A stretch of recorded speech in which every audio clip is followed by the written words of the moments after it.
Yo creo que fue un partido interesante, cuentas alegres para la U, rendimientos también por sobre lo que había mostrado el cuadro universitario. Me centro particularmente en Guerra, que venía de fallar ese penal en Copa Chile, cierto que fue muy criticado. Me gustó lo hecho también por Morales, que creo que bien cubierto, fue un buen partido de Morales con mucho despliegue. Israel Poblete tuvo un buen partido también.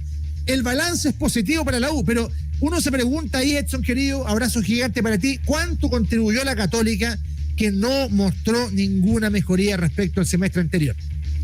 ¿Cómo estás, Rodri? Muy buenos días a toda la gente que nos escucha. Claro, ¿cómo analizar estos 60 minutos que dices tú? Es más, podríamos analizar los 90. Podríamos recordar lo que pasó hace un tiempo y bajo ese minutaje uno podría sacar la conclusión de que la U no solo fue superior a Católica, que la U fue inmensamente superior a Católica en los 90 minutos. En el partido, ya en los primeros minutos que se habían disputado, había salido a presionar, a complicar a Universidad Católica. Católica prácticamente no tuvo acciones de gol y ya se tuvo que suspender por lo que hablamos hasta el hastío. Y ayer desde el inicio me parece que la U hizo un partido muy inteligente, que se tuvo ojo, que por momentos se agrupó. Católica apostaba en los primeros minutos a la tenencia del balón, por ahí principalmente pasó la inclusión de Rovira, ya analizaremos si tuvo buenos resultados para el UC, eso, pero fue directa a la hora de salir y siempre fue complicando Universidad Católica, que defensivamente cometía errores groseros en el primer gol, en la apertura de la cuenta. Da un paso hacia atrás Guerra para no caer en el offside y Ampuero da 2 pasos hacia adelante y deja habilitando a todos los jugadores. Son cuestiones que muchas veces en el fútbol no se considera, pero el defensa tiene que tener la sapiencia del momento en el que tiene que salir, del momento en que tiene que dejar de habilitar al jugador porque puede venir la opción de gol. Creo que esas lecturas no las hace la defensa del UC y estuvo muy bien Marcelo Morales en esa jugada. Tú lo destacabas y yo de inmediato asentí con la cabeza porque me parece que Morales fue de los buenos puntos de Universidad de Chile. El día de ayer se proyectó bastante, le cometieron muchas infracciones. Luego la defensa de la U, los centrales a la altura, claramente los centrales a la altura. Buen partido de Poblete y de Mateos. Bueno lo de Morales y muy inteligente lo del Nico Guerra, que debo decir me alegra. A mí el Nico Guerra es un jugador que me gusta y que ha sido muy apuntado en esta moda que ha adquirido el fútbol, que cada vez que un equipo no gana o cada vez que un equipo pierde se tiene que buscar un responsable. El elegido en estas campañas de la U ha sido el Nico Guerra. El Nico Guerra es un jugador que se asocia mucho, que retrocede bastante bien, que es un jugador más asociativo. Y claro, tal vez este fútbol de la U, que no es tan asociativo, que no es tan directo, le ha perjudicado. Es muy distinto a lo que hacía en Ñublense el año pasado, donde se juntaba con el Pato Rubio, donde se juntaba con Aravena, donde llegaba desde atrás el Fede Mateo, donde tenía un montón de jugadores con quienes asociarse. No lo tiene tanto en la U y claro, su rendimiento se ha visto perjudicado. Pero entrega tiene, busca, pelea las pelotas, había perdido algunos goles, ayer le salió, termina siendo bueno para él. Creo que la U lo ganó bien, creo que la U lo gana de muy buena manera ante una UC que comete una cantidad de errores increíble. En el primer gol, yo ya mencionaba lo de Ampuero, cómo habilita, pero además la pasividad de Daniel González para marcar por la derecha ante los enganches de Marcelo Morales, a quien ya destacábamos. Ayer con Felipe hacíamos el análisis, decíamos, Daniel González va a jugar como lateral derecho, abierto a la banda. Muchas veces a los centrales le cuesta y claro, marcó desde mucho más lejos en esa jugada, se comió todos los enganches y le dio todo el tiempo del mundo para que Morales pueda sacar ese buen centro. Ahí están las dos características del fútbol, las dos situaciones del fútbol: la pasividad del defensa y el atrevimiento del lateral, proyectado en ofensiva, haciendo enganches, atreviéndose, sacando un centro que termina el gol. El segundo, que es una cuestión que la vimos durante el partido, pero que la hemos visto durante todo el año en la UC, y que ahí, Rodri, hay que detenerse un poco en lo que tú planteas. ¿Dónde pasó la mejora del UC? ¿Cuántas pelotas perdió saliendo Universidad Católica el día de ayer? Ya tuvo pelotas con Dituro y el segundo gol es muy claro porque salen jugando por la derecha, le tocan la pelota a Aravena para salir jugando y pierde la pelota, queda completamente mal parada la UC y ahí está el mérito luego de Israel Poblete, que me parece que esa es la jugada que termina decidiendo el partido, porque el 1-0 todavía era parejo, pero que nazca de un error de la defensa de Católica, que amplíe la diferencia en un partido extraño por el tema de minutaje. Marcó mucho la diferencia, fue muy inteligente Poblete a la hora de encarar y luego de finiquitar la jugada, y pudo ser una boleta porque Osorio lo había tenido minutos antes en una jugada muy similar, que no supo finiquitar de buena manera. En la segunda engancha de gran manera, pasa de largo el jugador de Universidad Católica, tampoco había finiquitado bien, si no por el rebote tal vez no termina en gol, pero me refiero que lo de Asadi en el primer tiempo, ¿te acuerdas que termina por posición de adelanto invalidado? Esto pudo ser una goleada tremenda, por la forma que llegó la U, por los espacios que dejó Universidad Católica, pero quería destacar, realzar un poco lo que hizo Universidad de Chile, lo inteligente que ha sido Pellegrino. Ayer también conversábamos de que la U jugaba sin un volante central, de qué podía pasar ahí en el medio campo, porque Israel Poblete no es un contención, y Alfredo Mateo no es un contención, y no pasó grandes problemas. Católica tampoco supo aprovechar eso. Entonces, bien por la U, y ahora tendremos que hablar de Católica, que la verdad tiene muchísimas falencias en lo que mostró en el partido.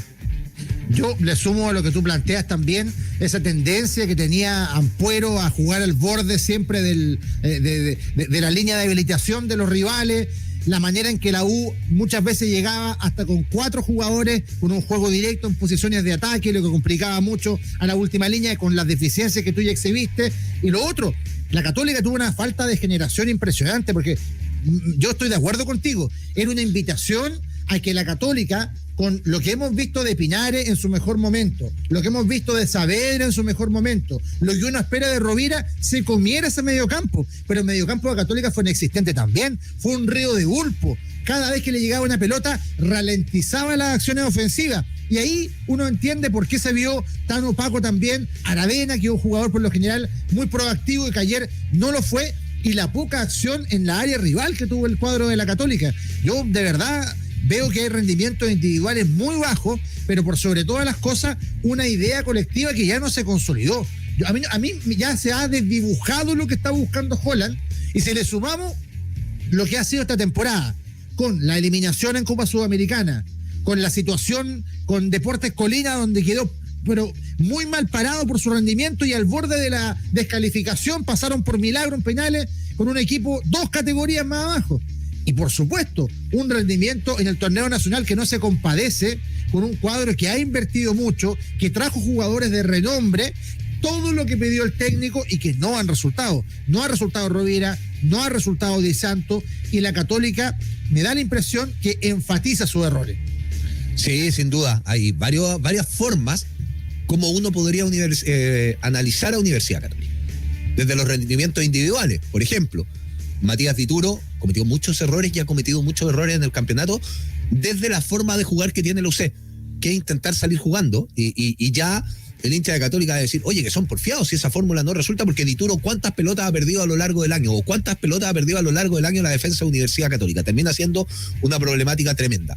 De Daniel González, ya lo analizábamos hace algún rato, los errores que cometió en uno de los goles, no es su posición, y jugó muy incómodo. Branco Ampuero se vio falto de fútbol, se vio muy lejano en los movimientos, se vio muy mal. Tal vez en esa saga Parot termina cumpliendo algo, y el Keno Mena, que es un jugador que tiene más experiencia, pero desequilibrada entre la banda derecha y la banda izquierda de Universidad Católica. Ignacio Saavedra es otro futbolista al que irrumpió en la UC hace algunos años, que uno lo destacaba, que uno lo proyectaba. Ignacio Saavedra de pase lateral, recuperando poco, muy mal acompañado, muy solo. Rovira, uno decía, es una de las alternativas para este segundo semestre. Sin pena ni gloria su participación, intentó mucho el pase vertical y perdió muchas pelotas de esa manera. Entonces no era ya solo la defensa que perdía las pelotas en Universidad Católica, sino que también Rovira, César Pinares, a ratos intentando jugar, pero no el desequilibrante que conocimos hace algunas temporadas, aportando poco y bastante poco. Después Aravena cometiendo errores en uno de los goles, le llegó prácticamente nada de juego, lo propio Di Santo, Cuevas intentando pero no mucho más. Entonces uno dice, desde lo individual, ¿qué?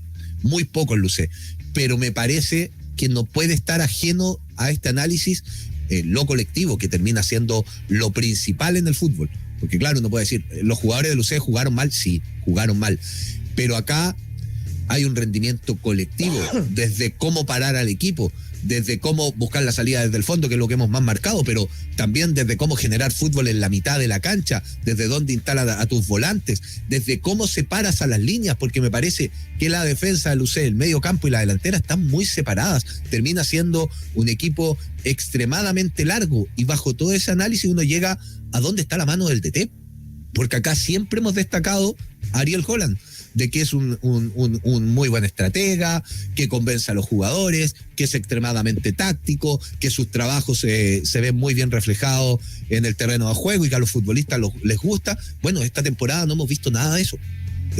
Y me parece que la seguidilla de errores de Holland y la porfía en la que está planteando la forma de jugar con Lucé, con los intérpretes que tiene hoy, están al borde de no resistir más. Y creo que es de los análisis que tiene que hacer Lucé, de cómo, no sé si renovar el plantel, si renovar el cuerpo técnico, pero la Católica le queda un semestre en un campeonato que es tan irregular que hasta podría pelear arriba. Pero dentro de los objetivos del semestre, que uno tiene que analizar y que tú ya lo planteabas, con la Copa Chile que pasó de milagro, con un gol al último minuto, con polémica además, clasificando por penales, con la eliminación impensada en Copa Sudamericana, que era uno de los objetivos, y principalmente, y acá vuelvo a lo del cuerpo técnico, con refuerzos que él insistió, que él pidió, que se los trajeron, y que ayer Juan Tagle en la previa del partido decía, bueno, para este segundo semestre, si tenemos que traer algo, vamos a traer un lateral derecho para reemplazar a Isla, siempre y cuando sea un jugador de buen rendimiento y que pueda aportar en Católica. O sea, condicionado además, no necesariamente se va a traer. Y me parece que si uno hace esa lectura es, oye, al técnico ya le trajimos todo, ahora que se la arregle con lo que tiene y él tiene que hacer la pega. Me parece que si yo tengo que inferir algo de esas palabras, va por ahí. Bueno, la Católica, en términos estadísticos, ha ganado apenas uno de los últimos 8 partidos. Hay un partido pendiente entre Huachipato y Magallanes. Si gana Huachipato, va a arrancar la segunda rueda a 8 puntos del líder. Remontable porque el torneo chileno es muy regular, pero por fútbol uno lo siente muy lejos. Vamos a colocarle voces a este debate acá en Red Gol en la Clave. Vamos a escuchar primero el bando ganador, Mauricio Pellegrino, y las claves tácticas para el triunfo azul. Sí, hubo un aspecto que al principio sospechábamos que nos salían muy bien, cosa que habíamos hecho en Concepción bastante mejor, el apretar arriba, ¿no? Y ellos al inicio nos salían muy bien y fallábamos en la presión y nos encontraron varias veces entre línea con gente de calidad, con jugadores entre línea. Nos imaginábamos que podían hacer una línea de 3 ahí para sacarnos y buscarnos la espalda o los costados de Fede Mateo, que es un poco lo que corregimos la segunda parte. Esos 15 minutos tuvimos suerte en poder hacer el gol y después lo que dije al inicio, ¿no? Que el tiempo nos fue dando confianza y bueno, ya no ir tan arriba hizo que el rival no encontrara esos espacios que sí encontró esos 15 minutos iniciales, y nosotros, bueno, con la velocidad de nuestra gente, cada salida le creamos problemas, ¿no? Porque bueno, el campo estaba pesado, ellos empezaron a cansar y bueno, el partido se fue dando a nuestro favor. Uno de los apuntados en la previa de este duelo era el Nico Guerra, ya lo contamos por luego lo que fue la situación de Copa Chile, el penal perdido y un rendimiento irregular durante el primer semestre. Ahora se sacó los zapatos y piensa en grande, aunque llama también a la prudencia. Nico Guerra en Red Gol en la Clave. No, muy contento, necesitábamos el triunfo como equipo, así que más que hacerlo en un clásico, así que muy contento por el equipo, que yo creo que fue un gran trabajo de todos nosotros, así que contento. Una de las metas era terminar de buena forma este partido porque sentimos que habíamos empezado de muy buena forma allá en Conce y creo que así fue con un gran resultado, así que como te digo, nuevamente muy contento por el equipo. El fútbol es así, van a haber siempre momentos así, lo importante es seguir trabajando, ahora no por un triunfo nos vamos a volver locos, ¿no? Sino que seguir de la misma manera, seguir trabajando con la misma humildad y darle para adelante. De la misma forma que empezamos el primer semestre, tratando de ir fin de semana tras fin de semana, lo tomamos todos los partidos como una final y seguir ganando y escalando en la tabla para estar en los primeros puestos. Y por último, Cristóbal Campos, uno que se murió de frío porque le llegaron muy poco, había que tenerle una manta a Campos ahí para que no se congelara en la gélida noche de Santa Laura, el arquero de la U y las claves de la victoria. Sí, se ha venido trabajando, se ha ido plasmando el trabajo defensivo partido a partido. Estamos sólidos atrás, creo que hay mucha comunicación. Los jugadores más grandes dentro del equipo del once titular creo que la mayoría son en la parte defensiva. Creo que tenemos que seguir solidificando todo lo que venimos entrenando, también con el aporte de los jugadores que están en la banca. Creo que viene en general de todo. Tenemos que estar en la misma conexión para que sigamos con los arcos en cero. Hoy día se trabajó mucho desde lo defensivo en la comunicación, como te digo, en el orden. Creo que estuvimos bien, así que eso. La palabra de Cristóbal Campos, que ayer tuvo poca actividad, pero bueno, sí, interesante. Y ahí nos viene la otra pregunta. ¿Cómo, a partir de esta victoria, que es un envión anímico, consolida una idea? Sabemos ya lo que propone Pellegrino, que es un juego más bien directo, saltándose muchas veces al mediocampo. Lo de ayer, sin colocar un volante central, yo creo que fue una buena lectura momentánea del partido, pero no creo que lo sostenga el resto del semestre. Pero esta U está muy claro. Está para pelear los 5 lugares de arriba este año. ¿Hasta dónde podría llegar según tu punto de vista? Es buena pregunta. ¿Y hasta dónde puede llegar con este plantel? Y le podríamos sumar una derivada. ¿Hasta dónde puede sumar o llegar si se refuerza? Creo que son situaciones interesantes de considerar. Yo creo que le falta algo para pelear el título.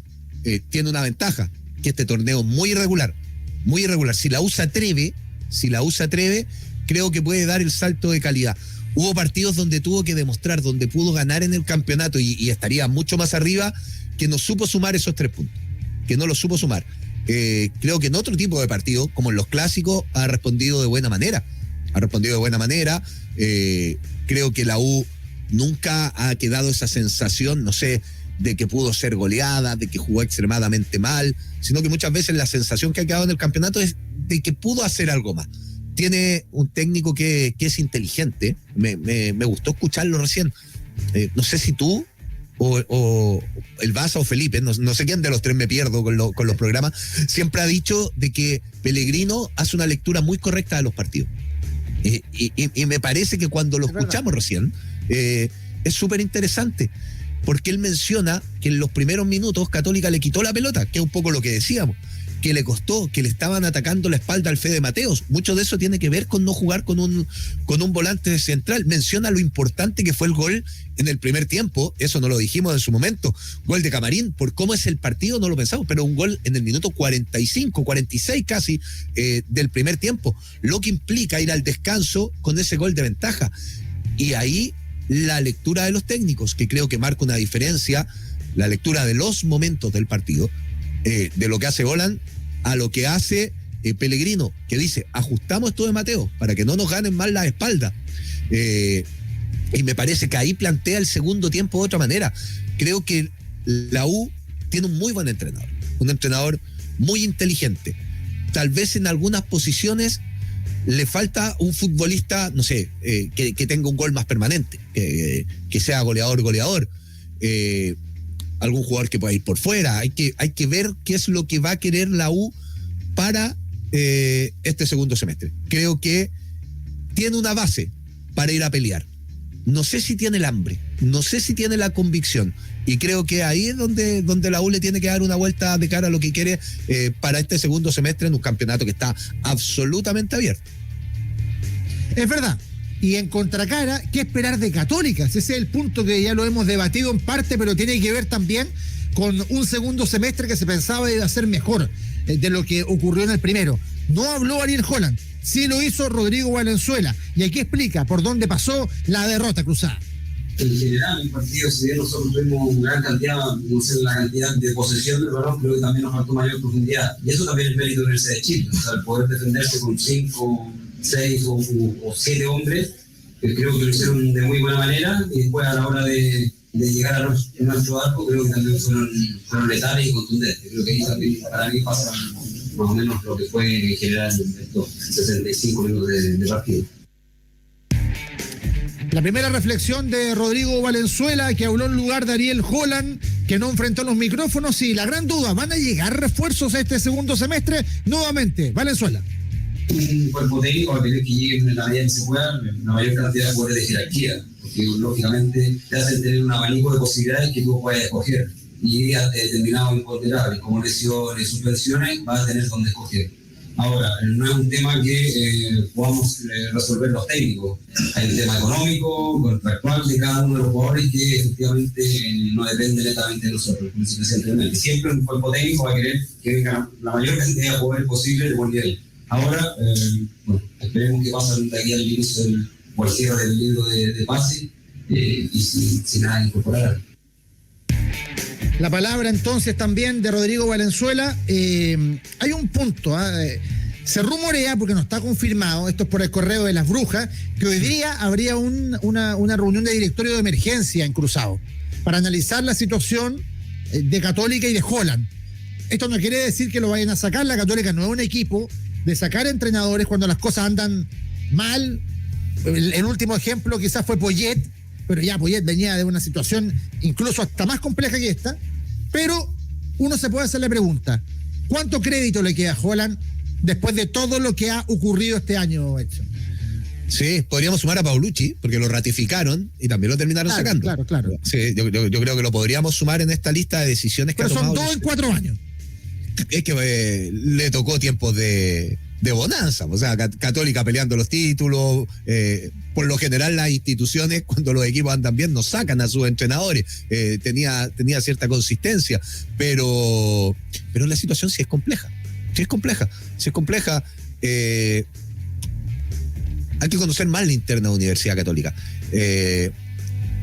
¿Cómo está el grupo? ¿Cuánto le están creyendo al técnico? Porque Holland tiene una situación que puede ser virtud y que puede ser defecto.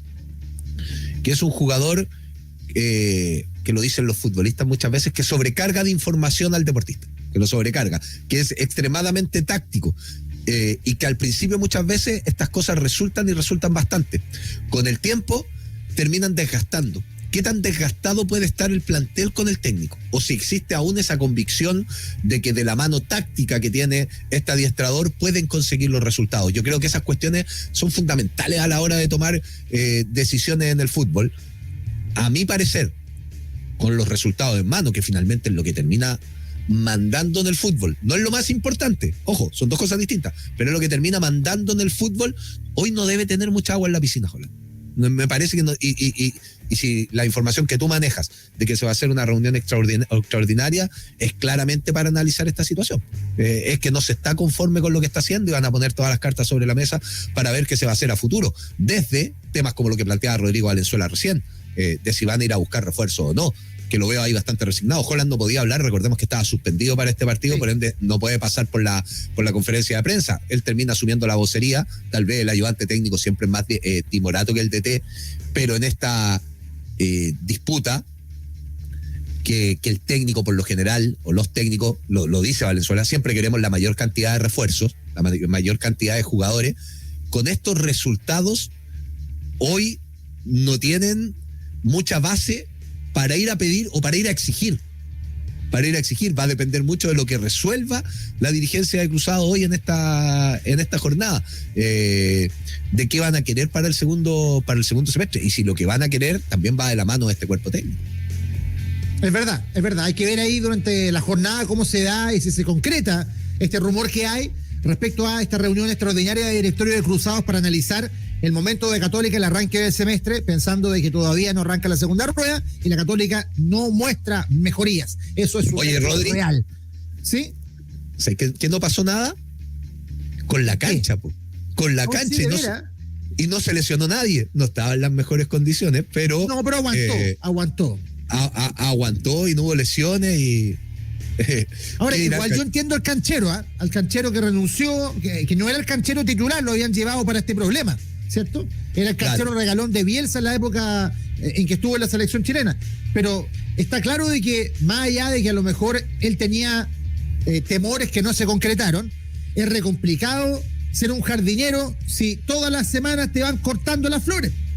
Sí, bueno, un poco pasó en el Monumental también. Recordemos que Colo-Colo cambió el canchero el año pasado. Yo pude conversar con el Zorrito Salinas en su momento y decían, bueno, yo hacía todos los trabajos, pero ningún equipo en el mundo ocupa la cancha principal todos los días para entrenar, y si el técnico decidía entrenar ahí, ¿cómo iban a hacer los trabajos de recuperación del césped? Y claro, es el argumento del especialista con la visión que nos podemos quedar nosotros desde afuera, con la visión que puede tener el técnico, que puede tener un dirigente. Acá había un tema distinto igual, que es un tema contractual entre Unión Española y Católica, que no puede decir, oye, el contrato se rompe porque el canchero cree que la cancha no se puede utilizar, por eso se terminó jugando el partido. Lo que es importante es que no se lesionó nadie, que era una alerta que podíamos tener todos, y que el partido se jugó. Ahora, ¿en qué condiciones va a quedar Santa Laura para el próximo partido o para ese proceso de recomposición, de tener una cancha en excelentes condiciones, que entiendo, y no en buen estado, en excelentes condiciones, que es donde apunta el canchero? Creo que eso va a ser difícil tenerlo durante este año, porque con el uso que va a tener va a ser también el próximo. ¿Sabes por qué? Porque hay un detalle, yo creo que ya quedó evidenciado en el mundo que si tú tienes un estadio y tienes una cancha y lo vas a ocupar para hacer fútbol y para espectáculos musicales, que es muy legítimo porque es una fuente de ingresos para los clubes, las canchas 100% de pasto no sirven, po.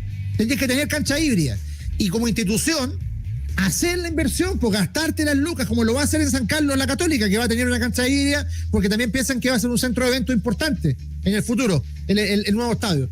Esa es la realidad, porque si no vamos a vivir estas tribulaciones eternas, porque ya no es el único año en que Santa Laura está, esto se arrastra del año pasado, y se enfatizó con los conciertos que hubo en diciembre y en febrero. O sea, tuvo dos matices, porque la cancha de Santa Laura se rompió por el rugby, que fue, claro, que te acuerdas que en medio de lluvia se jugó rugby y quedó hecha un desastre, se tuvo que resembrar, y en los procesos, cuando aún no estaba lista, vinieron estos recitales, el de los bunkers en particular, y que la cancha nuevamente... De rock, donde vino, claro, Deep Purple y The Kiss también. Tal cual, y ahí nuevamente la cancha se vio perjudicada, y ya ha costado mucho recomponerla, pero bueno, no terminó siendo el factor. La U, insisto, lo ganó de muy buena manera, fue bastante sólida, y me quiero quedar con dos declaraciones igual que no las alcancé a analizar. Cuando escuchamos a Campo, al portero de la U, anotar algunas cosas, dice: estuvimos muy sólidos en defensa. Los más grandes del plantel, los jugadores de más experiencia, en este caso Casanova, Saldivia, Domínguez, los más grandes del plantel están en la defensa. Hay que seguir con el arco en cero. Y creo que cuando uno empieza se trabaja mucho eso, cuando uno escucha estas declaraciones, cuando uno escucha a Pellegrino y cuando uno ve jugar a la U, me parece que el equipo parte con esta idea de tener el arco en cero. Y después uno escucha a Rodrigo Valenzuela, y Valenzuela dice: la U defendía con 6-7 hombres. Después cruza el medio campo, pero defendía con 6-7 hombres. Y creo que si uno le tiene que encontrar una identidad de juego a la U, es el orden defensivo, que es lo que busca como un postulado. La U parte desde ahí. Lo primero es solidificar la defensa. Después, si tenemos el arco en cero y podemos llegar al gol, bienvenido. Pero creo que ha sido la fórmula que ha utilizado, y ahí es donde muchas veces decimos: esta U, si se atreve un poco más, tal vez puede conseguir otra cosa, pero le puede pasar lo de las sábanas cortas. Entonces vamos a tener que ir analizándolo partido a partido, pero creo que decir hay que dejar el arco en cero y cumplirlo, mucha gente cree que es lo más fácil en el fútbol, y no es así, y creo que lo ha cumplido de muy buena manera la U en esa faceta del fútbol.